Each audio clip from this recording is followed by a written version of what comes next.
Բարի երեկո իմ սիրելի բարեկամներ, հուսով եմ բոլորդ լավ եք, ես էլ եմ լավ, ժամը 8-ից 20 ապակաս, շատ ծանրաբեռնված օրվանից հետո որոշեցի ձեր հարցերին պատասխանեմ, գործի չէի, բայց ամբողջ օրը զբաղված էի, համ վլոգներ նկարեցի, համ բաներ պատրաստեցի, վերջը խանութ գնացի, այսպես ամեն ինչ արեցի, կարճ ասած։ Հիմա կարկադեով թե եմ պատրաստել, հայկական խանութից էինք գնել, իդեպ հայկական խանութից շատ համով մուրաբաներ ենք գնել։ Ընկույզի, թթմի ու սերկեֆիլի մուրաբա վերցրի, աշխատում ենք ընդհանրապես չուտենք մուրաբաներ, աշխատում որնա չենք էլ ուտում, դիտավորյալ չենք ուտում, որ շաքար, որպես շաքար չօգտագործենք, բայց երեք Աշոտին ասում եմ, բեր ես մի անգամ տանենք, դե ինքը չի էլ ուտում, պետք է ես ուտեմ, ես ու աղջիկս ենք ուտում, ասում եմ Աշոտ բեր տանենք ես անգամ, ոչինչ բացառության կարգով մի քանի տարի մի անգամ կարելի է ուտել։ Բերեցինք, բացեցի, 3 տեսակից էլ համտեսել եմ, ընկույզինը մի քիչ, երկու հատ եմ կերել, մի հատը ավելի լավն էր, մյուսը մի քիչ հասածոտ էր, այդքան լավ չէր, սերկեֆիլինը քաղցր էր շատ, իսկ թթմինը փափուկոտ էր, կարճ ասած, ընդհանուր այդքան շատ լավը չէին, բայց ինչևէ առան, կերանք, որ ասում արդեն ինչև էստեղս կուշտ եմ։ Սառնան եմ դրել, դրանք ես չգիտեմ ինչքան երկար մենք կուտենք, որովհետև փորձում ենք չուտենք, չնայած չեմ էլ ուզում։ Ինչևէ սիրելի բարեկամներ, շատ կենտրոնացա մուրաբաների վրա։ Հիմա, ուզում եի ասեմ, որ կարկադեի թեյն էլ եմ այնտեղից առել, կարկադեն շատ օգտակար է, շատ խորհրդատրվում, այս հորմոնալ փոփոխությունների ժամանակ դրա համար աշխատողին հարցնում եմ, կարկադեի թեյ չունեք, ասեց, չենք բացել, թե չենք ստացել, չգիտեմ, չենք բերել, ասեց, հետո տղային հարցրեց, էլ ասեց, չենք բերել, հետո այդ կինը գնաց նայեց, ասեց, էսա մի հատ գտա, վերջինն ասում, շատ շնորհակալ եմ։ Հիմա այս թեյը լցնեմ, խմեմ, դուք էլ թեյ լցրեք, սուրճ մի խմեք, եթե ուշ է ժամը։ Ու հարցերին պատասխանեմ, գրել եմ,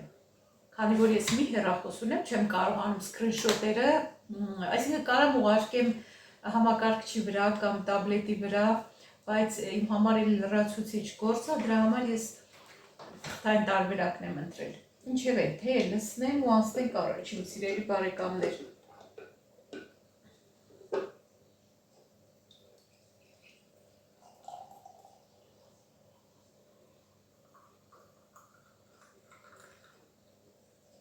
Շատ սիրուն գույն ունի։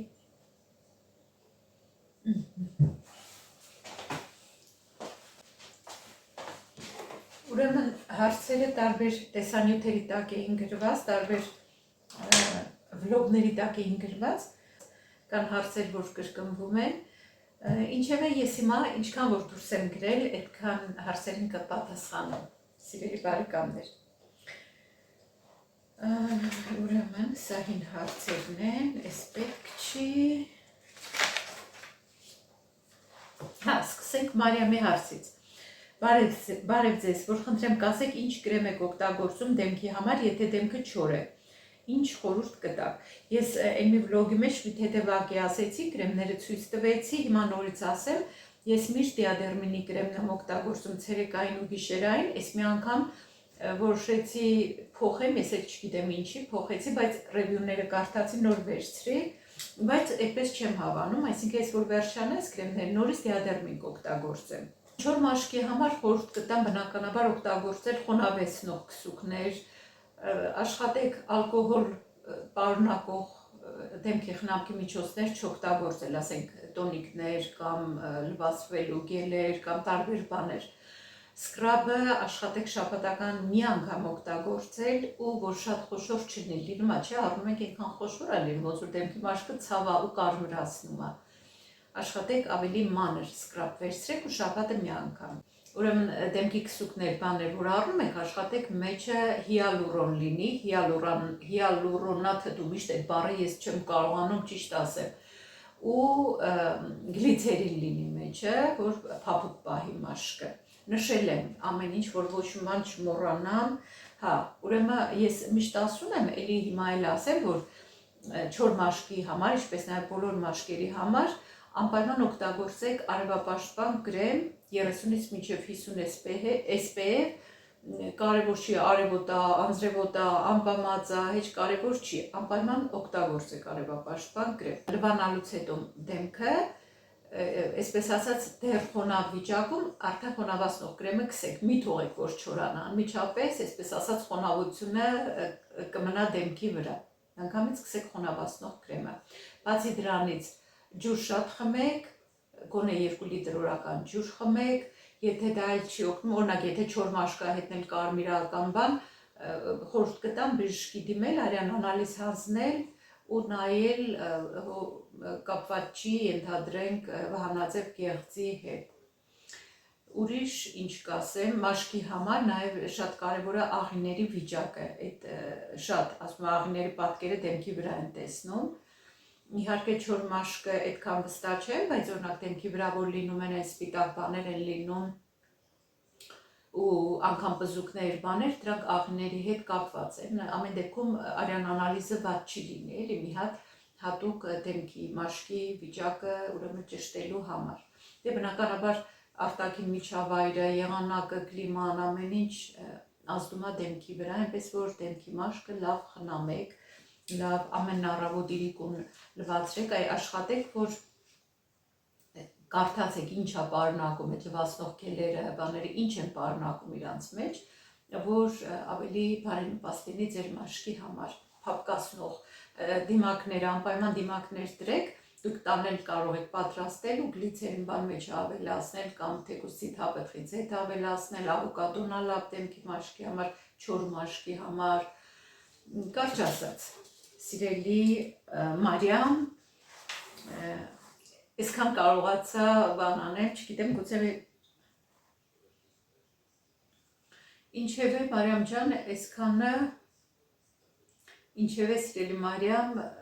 փորձեք այս ամեն ինչը, եթե չէ, լսեք իմ խորհուրդն ու բժշկի դիմեք, ասեք արյան անալիզ եմ ուզում տալ, տեսնեմ մաշկիս համար, տեսնեմ ինչ որ ներքին բանի հետ կապված է, թե չէ, ներքին ֆունկցիայի հետ։ Ռոզաննան հարցնում է, Սվետլանա ջան, որ ոլորտում եք աշխատում, այսպիսի հարց մի հատ էլ կար, կարծեմ, չգիտեմ դուրս գրել եմ թե չէ, թե որտեղ եմ աշխատում եմ հագուստի խանութում։ Եվրոպայի ապրողները գիտեմ Primark խանութն է, Հայաստանի ապրողներն էլ մեծ հանրախանութի նման տեղ, հանրախանութ է, էլի կարելի ասել, մեր խանութը հագուստ, կոշիկ, պարֆումերիա, տան համար առանձին բաժին ունենք, ներքնազգեստի, տղամարդկանց համար առանձին, կանանց համար առանձին կոշիկներ, գուլպաներ, ինչ ասես ունենք, մեծ խանութ է։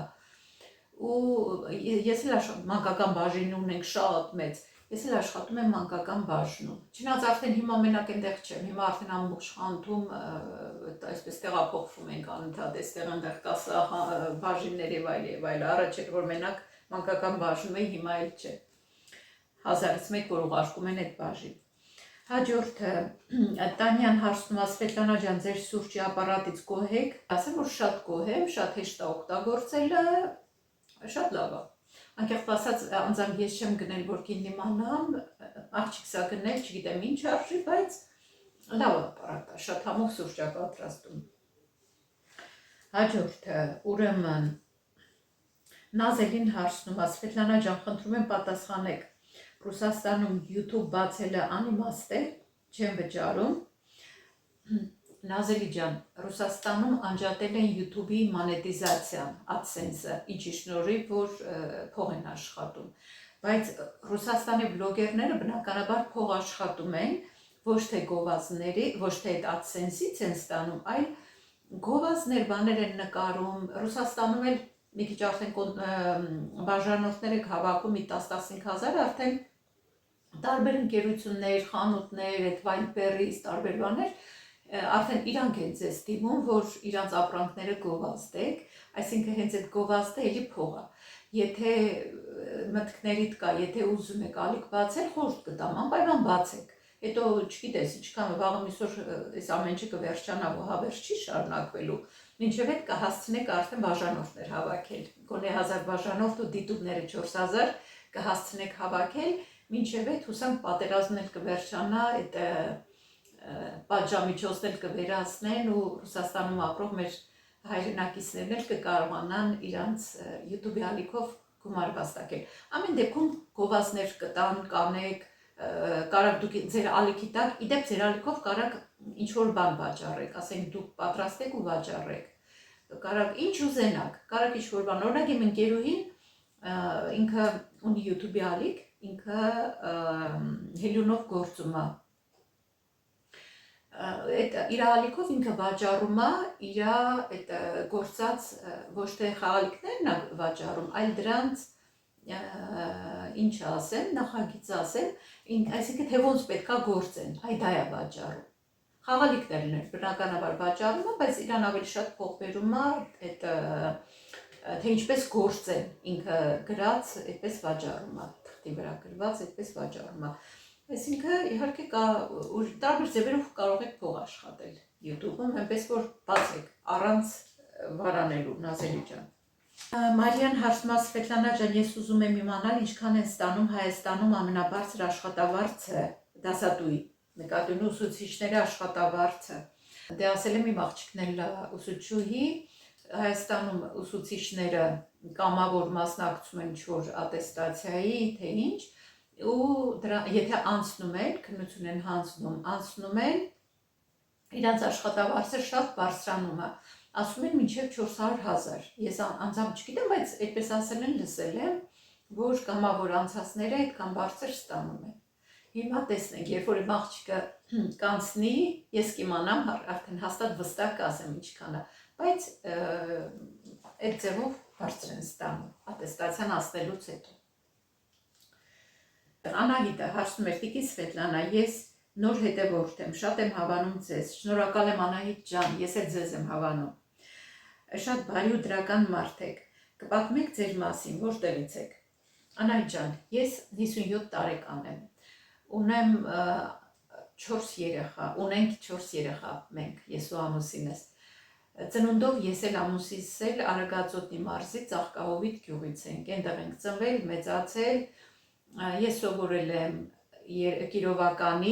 հենց հիմա միանգամից ես էլ մյուս հարցն էլ ասեմ, ինձ հեղին են գրել էր Սվետլանա ջան, դուք կարող ա Վանաձորի բժշկական ուսումնանում եք սովորել 83-ից 86 թվականներին, այո, Հեղինե ջան, իմ սիրելի Հեղինե, այո, ես եմ ձեր կուրսի Սվետլանան եմ։ Ուրեմն շարունակեմ Անահիտի հարցը, ուրեմն սովորել եմ, այն ժամանակ դե Կիրովական էր, Վանաձոր չէր, Կիրովականի բժշկական ուսումնարանը 3 տարի, որից հետո չէ, դե ամուսնացել եմ բան, հետո արդեն երբ որ ունեի 4 երեխա, ընդունվել եմ Երևանի մանկավարժական համալսարան, գերմաներենի բաժինը, իմ խելքով եմ ընդունվել, ասեմ, հեռակա եմ ընդունվել ու իմ խելքով, ոչ մի փող, բան չի եղել, ժողովուրդ ջան, ասեմ ես, ընդունվել եմ ու սովորել եմ 5 տարի, առաջին տարին սովորելուց հետո արդեն մտել եմ աշխատանքի դպրոցում, ինչի համար շատ շնորհակալ եմ մեր տնօրենին, որ վստահել ընդունել է ու միաժամանակ սովորել եմ ու աշխատել եմ, 10 տարի աշխատել եմ դպրոցում,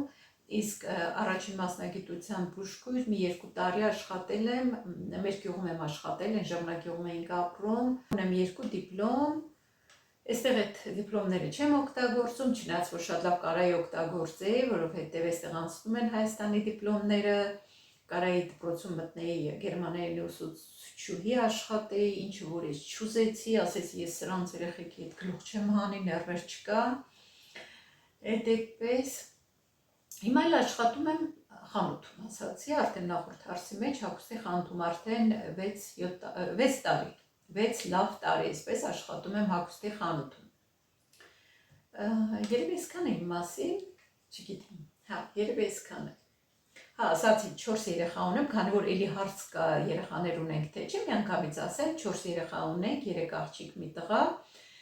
աղջիկներից 2 ամուսնացած են, Հայաստանում են ապրում,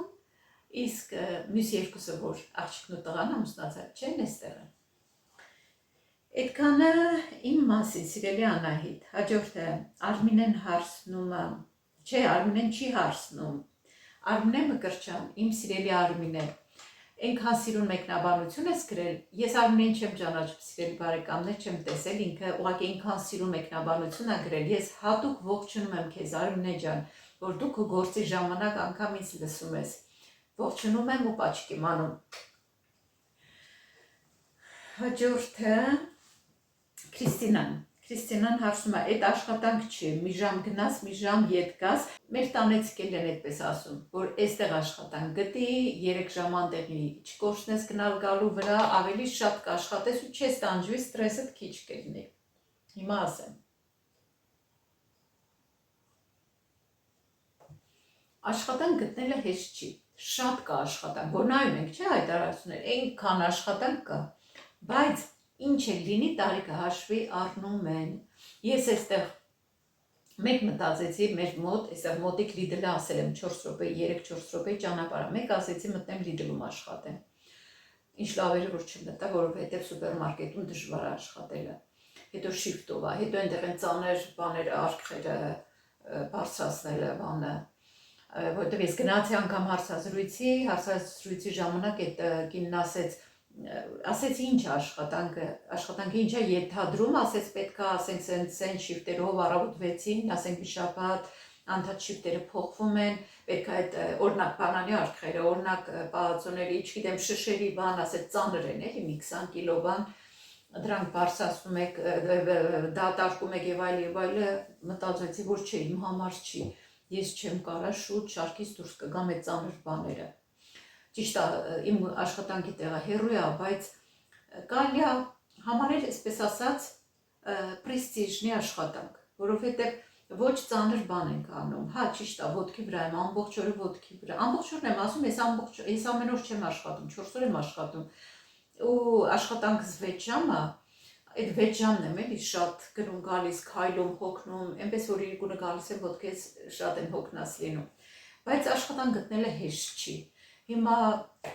մի երկու խանդում այստեղ հարցրել եմ, Սիենայում եմ հարցրել, Հայնեմում եմ հարցրել, ասել են որ պետք լինի, CV-ն ուզել են, ասել են հենց աշխատողի կարիք ունենան կկանչենք ու ոչ էլ կանչել են։ Հիմա ես չգիտեմ, նայել եմ որ տարիքս մեծ է չեն կանչել, թե իրոք աշխատող պետք չի եղել, իսկ հիմա աշխատող պետք չի եղել, որովհետև հիմա այնքան քիչ աշխատողներ կան, մտնում ես խանութ, աշխատող չկա, որ մի բան հարցնես, խնայում են խանութները։ Այդպես Քրիստինա ջան, այդ դրա համար էլ այդքան գնում գալիս եմ, չգիտեմ իհարկե ինչքան կշարունակվի ես, մեկ կատակով Աշոտին ասում եմ, բեր տունը ծախենք, գնանք գործից մոտիկ։ Տեսնենք լի ինչ կանենք, չգիտեմ։ Ուրեմն այստեղ կպատմեք ձեր մասին երեխաներ ունեք, այս հարցը էլի կրկնվում էր, պատմեցի արդեն, հետո Կարինեն հարցնում է, այդքան ամեն օր գնում եք գործի, Կարինե ջան 4 օր եմ գնում, արդեն ասեցի, ընդամենը 4 օր եմ գնում։ Բայց 3 ժամ, բայց ճանապարհն եմ լինում։ Ելենան հարցնում է, բարև ձեզ, Սվետլանա, ես Ելենան եմ, ձեզ հասակակից եմ Երևանից։ Վերջերս ձեր ալիքը սկսել եմ նայել, շատ հավանում եմ ձեր անկեղծությունը։ Շնորհակալ եմ Ելենա ջան։ Սվետլանա, ինձ ձգեց ձեր սերը ընթերցանությամբ հանդեպ, կարծում եք երիտասարդները հիմա գիրք կարդում են։ Ելենա ջան, այն որ ընթերցանություն շատ եմ սիրել, միշտ շատ եմ սիրել։ Դեռ փոքրուց, որ չգիտեմ որ դասարանի երեխա էի, ինձ ճանաչողները կփաստեն, որ շատ էի կարդում։ Մենք մեծ սեփական տուն ունեինք ու գրադարան ունեինք, մամաս շատ էր գրքեր առնում, ինքը շատ զբաղված էր, չէր հասցնում կարդալ մամաս, բայց խելացի կիրթ կին էր ու գրքեր միշտ առնում էր ու մենք էինք կարդում, պապաս, մենք կարդում էինք երեխեքը։ Երբ որ դեսեփական տանն էինք ապրում, մտնում էի մեր հյուրասենյակ, դուռը փակում էի ու ներսում կարդում էի, գիտեի որ մամաս այնտեղ գործ անում, ասում էի վայ Երանի չկանչ մաման, որտեղ այնքան հետաքրքիր գրքեր էի կարդում, ասում էի վայ Երանի չկանչի, որ չընդհատեմ կարդալը։ Կարճ ասած, մինչև ուսանող դառնալը շատ էի կարդում, ուսանող ժամանակ մասնագիտական գրքեր, ինչ որ հանձնարարվում էր, շատ էի կարդում, սիրում էի, օրինակ, երբ որ գերմաներեն էի սովորում, արդեն արտասահմանյան գրականություն, միջազգային այդպես հեղինակներ Արտասահմանյան հանձնարարում էին սիրով, կարդում էի սիրով ու դրանից հետո երկար ժամանակ չեմ կարդացել։ Հետո արդեն վերջերս որ Հայաստան գնացինք, գրքեր բերեցինք, հիմա էլի սկսել եմ կարդալ, քանի որ հիմա ժամանակ քիչ ունեմ, կարդում եմ գնացքի մեջ, եթե պետքա բլոգը չմշակեմ, ուրեմն գիրք եմ հետս վերցնում, եթե պետքա մշակեմ, էլի չեմ վերցնում գիրքը, որ ավելորդ ծանր չլինի պայուսակս, որովհետև գիտեմ, որ վիդեո եմ սարքելու, չեմ կարող կարդամ։ Ու իրիկունները հիմա արդեն երևի ինչքան եղա, մի 2 ամիս կլինի, ես արդեն պարկում ու գիրք եմ կարդում, պարկած եմ կարդում, հա գիտեմ լավ չի, գիրք եմ կարդում, որ այդպես ավելի հանգստանամ ու կարողանամ ավելի լավ քնել։ Իդեպ հիմա թագավորն եմ վերցրել կարդալու, բայց մտածում եմ, որ այդ չարժի քնից առաջ կարդալ, մի քիչ քնից առաջ կարդալու համար ծանր գիրք է, բայց անպայման ուզում եմ կարդամ, որովհետև շատ բան չեմ հիշում, այնպես չեմ հիշում, բայց որ հիմա կարդում եմ, հիշում եմ։ Ինչևէ հիմա ուրեմն մտածում եմ մի հատ ավելի թեթև գիրք վերցնեմ քնից առաջ կարդալու համար։ Իսկ ինչ մնում է երիտասարդները հիմա գիրք կարդում են, եթե այսպես նեղ բանով ասեմ, օրինակ ես տանը 2 երեխա ունեմ, երիտասարդներ են դե իհարկե, երկուսներ շատ են կարդում։ Իմ 2 երեխան այստեղ շատ են կարդում ու հատկապես կարդում են, երկուսն էլ հատկապես չէ, անգլերեն են կարդում։ Գեղարվեստական գրականություն։ Իսկ ընդհանուր Հայաստանի մասշտաբով օրինակ ես վերջերս մի բան էի լսում, որ ասում էին գրադարան այցելողների մոտ 70%-ը երիտասարդներ են։ Իհարկե երիտասարդները, ասենք 18-ից մինչև 30-34 տարեկանները հնարավոր է դրանց մեծ մասը ուսանողներ են գնում են, ասենք մասնագիտական կամ հանրարարված գրականություն են վերցնում, բայց ամեն դեպքում ոնց որ երիտասարդների մոտ էլ նախ մի քիչ մոդային են հետևում, օրինակ հիմա կան չէ շատ հայտնի հեղինակներ, հայ հեղինակներ էլ, Արտաս Սամանյան հեղինակներ էլ, որպես իրանք էլ ետ չմնան, իրանք էլ են կարդում։ Օրինակ ես ինքս լսել էի վանականներն ունեն գաղտնիք